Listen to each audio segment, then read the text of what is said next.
Little things every day by গার্গির নতুন একটা ব্লগে তোমাদের সবাইকে জানাই অনেক অনেক স্বাগত।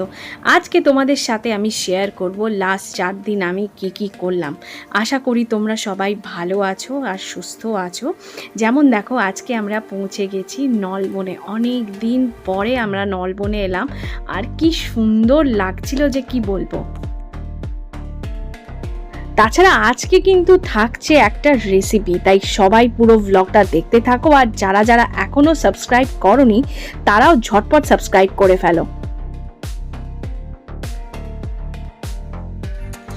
দিনের শুরুটা স্মুদি দিয়ে করতে আমার কিন্তু বেশ ভালো লাগে।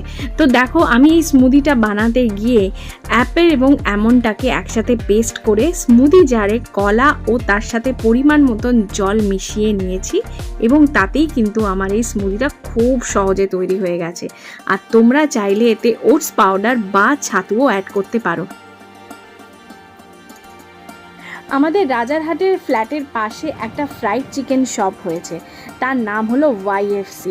তো এখানে KFC স্টাইলে খুব সুস্বাদু ফ্রাইড চিকেন পাওয়া যায়। গত শনিবার আমি নিয়ে চলে এসেছিলাম ক্রিস্পি চিকেন পাকোড়া, যার আউটার লেয়ারটা একদম KFC স্টাইলে হলেও ইনার লেয়ারটা ছিল একটু ড্রাই। কিন্তু KFCর একটা কম দামি মিনি ভার্সন হিসেবে দেখলে ওই প্রাইস রেঞ্জে বেশ ওয়ার্দি অ্যান্ড ফুলফিলিং ছিল। তোমাদের সাথে আজ যে রান্নাটা শেয়ার করতে চলেছি সেটা হলো পনিরের একটা রেসিপি, যেটা সম্পূর্ণ আমার নিজের মন থেকে বানানো। আর নাম দিয়েছি কি জানো? তো আজকের রেসিপিটার নাম হলো দুধ কাজু পনির। চলো পুরো রেসিপিটা দেখে নিই। খুব স্বল্প সময় আর ঘরোয়া উপকরণ দিয়েই কিন্তু তৈরি হয়ে যায় এই নিরামিষ রান্নাটা। তো চলো আমরা উপকরণগুলো ডিটেলসে দেখে নিই। প্রথমেই আমাদের মেইন উপকরণ যেটা হলো পনির, এরকম চৌকো চৌকো করে কেটে নিয়েছি। তারপর আসছে এই 2 টেবিল স্পুন মতন কাজু, জিরে, গোটা জিরে, তার সাথে 1 ইঞ্চি মতন লম্বা একটা দারচিনি, 2টো জয়িত্রী ফুল আর 2টো এলাচ, তার সাথে একটু আদা কুচনো আর 2টো কাঁচা লঙ্কা, আর সাথে রয়েছে হাফ কাপ ফোটানো দুধ। এছাড়া রয়েছে হাফ চা চামচ চিনি, স্বাদ মতো নুন, কাশ্মীরি লাল লঙ্কার গুঁড়ো, ধনে ও জিরে গুঁড়ো, আর সাথে অল্প হলুদ। রান্নাটির প্রথম স্টেপে আমি দুধে কাজুগুলো মিশিয়ে ভিজিয়ে রেখে দেব প্রায় 10 থেকে 15 মিনিট। এরপর আমি রান্নার মশলাটা বানিয়ে রেখে দেব। তার জন্য একটা পাত্রে সমস্ত শুকনো মশলা একসাথে নিয়ে তার সাথে আদা কোরানো মিশিয়ে জল দিয়ে ভিজিয়ে নেব। আমি রান্নাটা কম তেলে রান্না করব বলে জল দিয়ে মিশিয়েছি। কেউ যদি চাও এর মধ্যে একটু সর্ষের তেল বা ঘি মিশিয়েও কিন্তু মশলাটা বানাতে পারো, তোমাদের ইচ্ছে। 10 মিনিট ভিজিয়ে রাখার পর দুধ ও কাজু আমি একসাথে একটা পেস্ট বানিয়ে নিলাম। দেখো এইরকম একটা কনসিস্টেন্সি এসেছে। এইদিকে আমি পনিরগুলো অল্প তেলে সাঁতলে নিয়ে জলে ভিজিয়ে রেখেছি।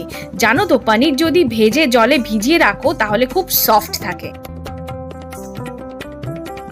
কড়াই অল্প তেল বা ঘি দিয়ে গোটা জিরে, জয়িত্রী, এলাচ ও দারচিনি ফোড়ন দিলাম। সাথে তৈরি করে রাখা মশলাটা ঢেলে ভালো করে কষিয়ে নিতে হবে।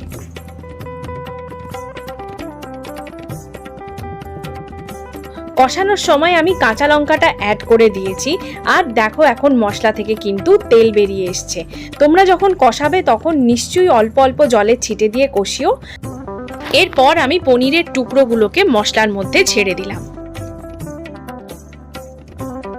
মশলার সাথে পনিরটা মেশাতে মেশাতেই একটা টিপস তোমাদের সাথে শেয়ার করি। বাজারের ফ্যাটওয়ালা পনির অনেকেই খেতে চাও না, তো ফ্যাটটা বের করবার জন্য রান্নার বেশ কিছুক্ষণ আগে থেকে যদি পনিরগুলো নর্মাল ওয়াটারে ভিজিয়ে রাখো তাহলে এক্সট্রা ফ্যাটগুলো কিন্তু পনির থেকে বেরিয়ে যায়, নিশ্চিন্তে খেতে পারো।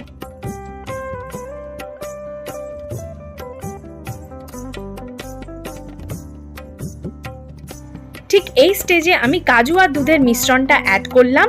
এখন কিন্তু রান্না প্রায় শেষ হয়ে এসছে। এরপর ভালোভাবে ফুটিয়ে ওপর থেকে অল্প কাসুরি মেথি ও ঘি অ্যাড করে জাস্ট 1 মিনিট ফুটিয়ে নিলেই কিন্তু রান্না শেষ।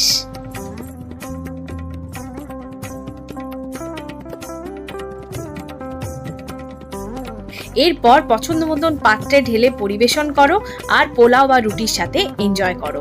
এটা তোমরা কিন্তু পুজোর দিনেও রান্না করতে পারো পোলাও বা অন্য কিছুর সাথে, খেতে কিন্তু দারুণ হয়েছিল, লুচির সাথেও কিন্তু বেশ ভালো লাগবে। কেমন লাগলো আজকের রেসিপিটা? ডেফিনেটলি ট্রাই করে আমাকে জানাতে ভুলো না কিন্তু।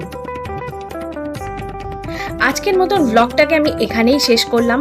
পরবর্তী ভ্লগে থাকবে বহুদিন পরে আমি ও মামনি গেছিলাম সিসিডিতে, তার একটা শর্ট রিভিউ, আর রিসেন্টলি আমার কিছু পারচেস করা সিলভার জুয়েলারির ডিটেলস।